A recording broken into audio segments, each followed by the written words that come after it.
Assalamualaikum warahmatullahi wabarakatuh. Nah, anak-anak kelas 10 khususnya atau yang lain yang ikut menonton video ini, mari kita lanjutkan pelajaran kita Mustalah Hadis. Kita awali dengan baca suratul Fatihah dengan doa suratul Fatihah. Semoga kita diberikan ilmu yang bermanfaat di dunia dan akhirat. Amin. Al-Fatihah. Bismillahirrahmanirrahim. Iya kalau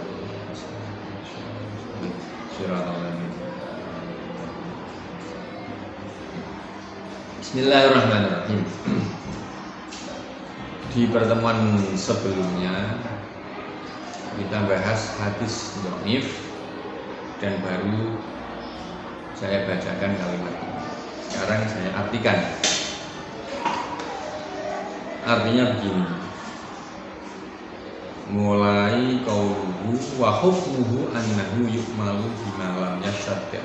Bisa dilihat juga di kitabnya hadis. Jadi Anda khususnya anak-anak kelas 10 ya, selain Anda menonton video ini, bagusnya dari awal itu Anda juga menyimak pakai kitab. Bisa itu kitabnya, karena kitabnya kan belum ada makna. Dimaknai dulu gimana kitabnya. Karena itu nanti akan Anda juga ada pembelajarannya di situ. Gitu. Gelem. Ya orang yang buh sekarang ini. Bismillahirrahmanirrahim. Ini artinya. Wa hukmuhu annahu yu'malu bima syadda. Jadi hukum hadis dhaif ini sebenarnya hadis dhaif boleh diamalkan.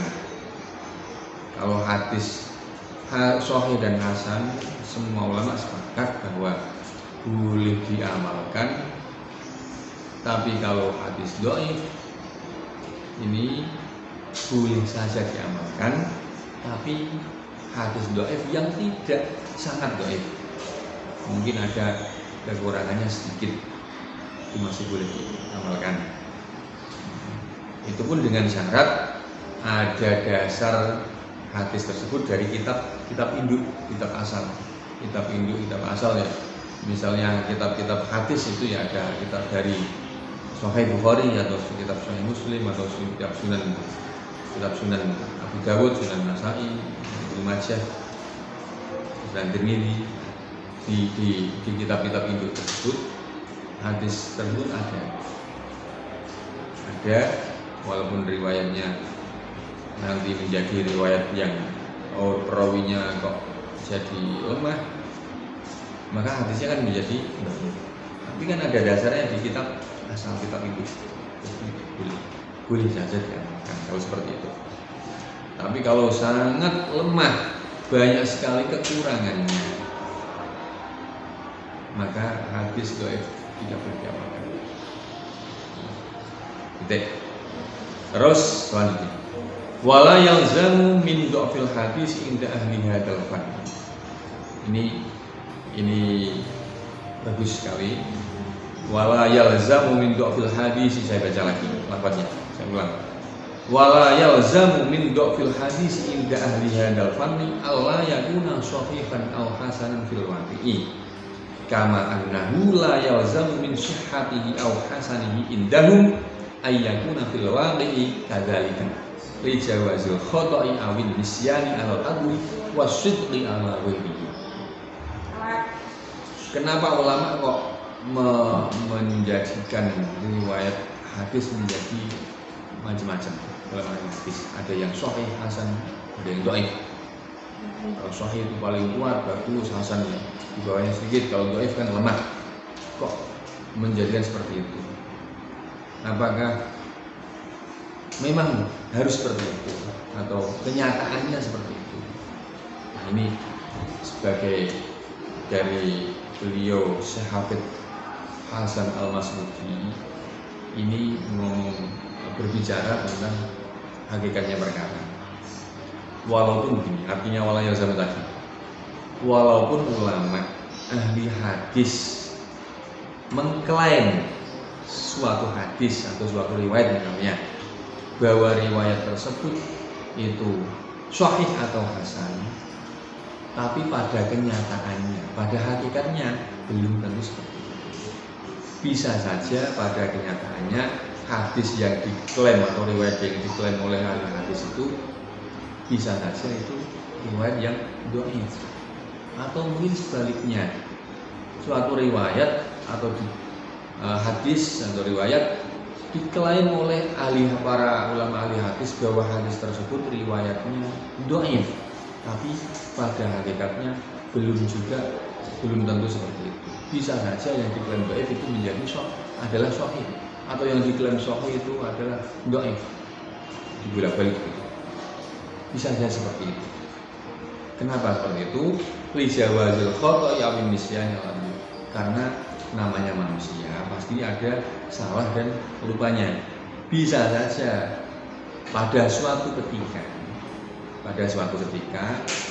ulama atau perawi yang adil itu bisa saja salah, perawi yang tidak adil itu bisa saja benar. Ini sebagai tambahan dari Al-Hafidz Hasan Al-Mas'udi. Ya, Pak, ilmu hakikatnya memang seperti itu. Tapi setidaknya kita harus mempelajari melalui jalur. Kita ikuti ulama yang masyhur yang sudah diketahui jalur riwayat sanadnya, guru-guru kita seperti apa. Itu kan seperti itu. Seperti begini, contohnya. Saya itu guru Al-Quran juga. Saya sering mengajar Al-Quran pada murid-murid saya. Ketika saya mengajarkan mereka tentang suatu bacaan ayat atau tajwidnya, saya bilang mungkin saja bacaan kamu itu lebih bagus atau mungkin lebih benar dari bacaan saya.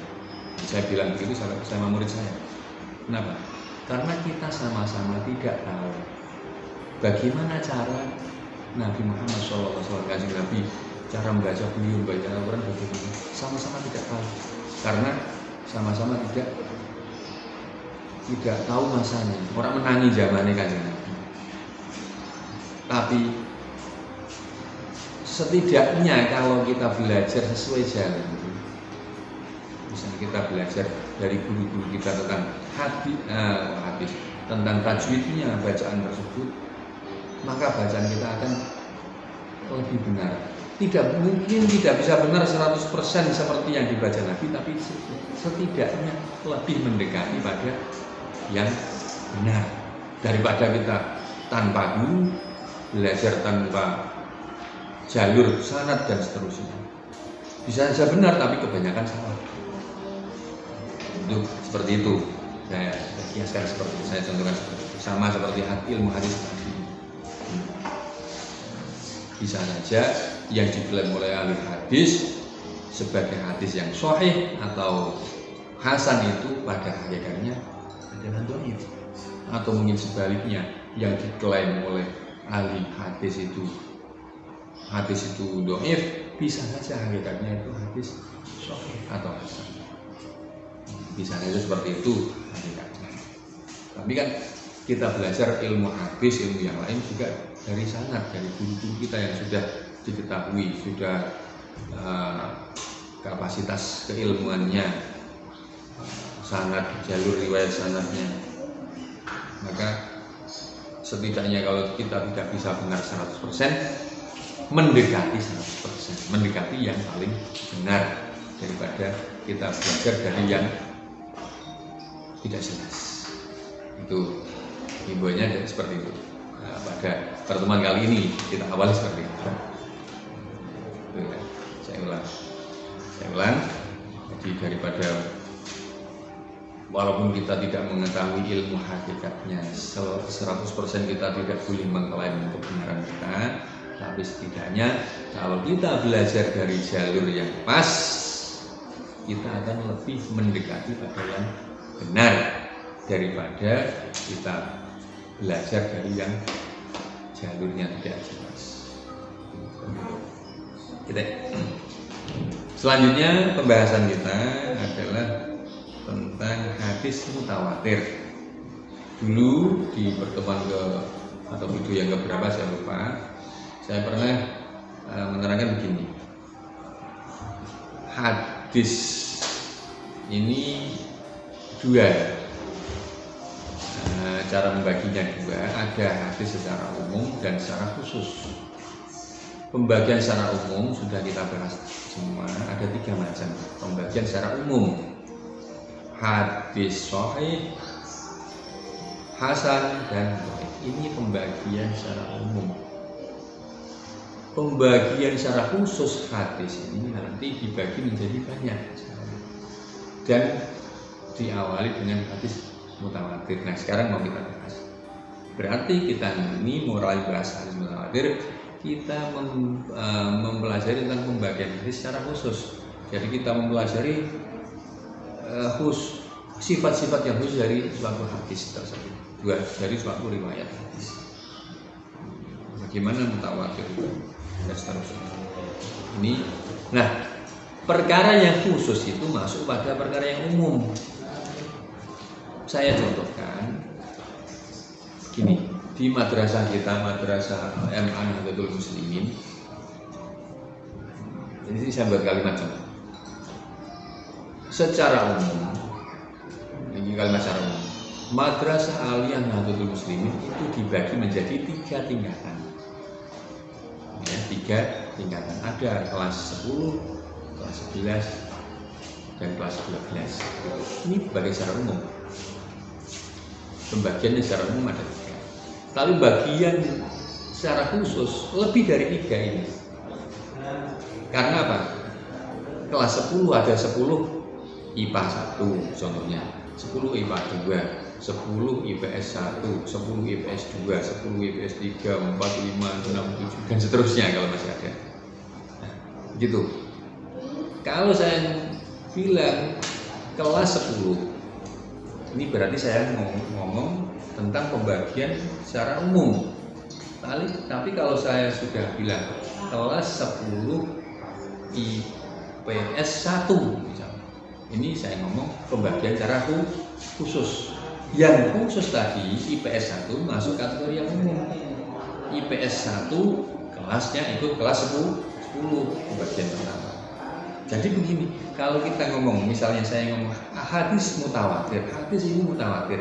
Ini saya ngomong hadis secara khusus. Yang khusus masuk pada umum, pasti masuk pada salah satu. Mutawatir yang bagaimana? Mutawatir yang sahih atau yang hasan atau yang dhaif. Tapi kalau dhaif tidak mungkin. Hadis mutawatir itu masuknya ke hadis mutawatir yang hadisnya masuk kategori yang umumnya itu sahih. Ini seperti itu. Al hadisul mutawatir. Nah, pada pertemuan kali ini hanya itu ya. Jadi yang khusus masuk pada yang umum. Hadis mutawatir nanti pembagiannya secara khusus ada banyak sekali, lebih dari 36 atau 30 berapa nanti. Kita mulai dari hadis mutawatir. Karena Anda kalau lihat kitabnya sudah tahu. Nah, dari halaman 10 ini ada hadis mutawatir, yang kedua hadis masyhur, ada hadis aziz, hadis gharib, hadis musnad, hadis marfu', hadis mauquf, hadis maqtu', hadis mutasil, mu'annan, ali, nazil, musalsal, ada mudabbas, riwayatul aqran, dan seterusnya.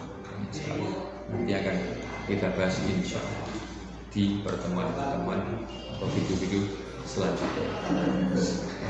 Untuk kali ini saya cukup sekian karena waktu juga terbatas. Kami akhiri. Wallahu a'lam. Assalamualaikum warahmatullahi wabarakatuh.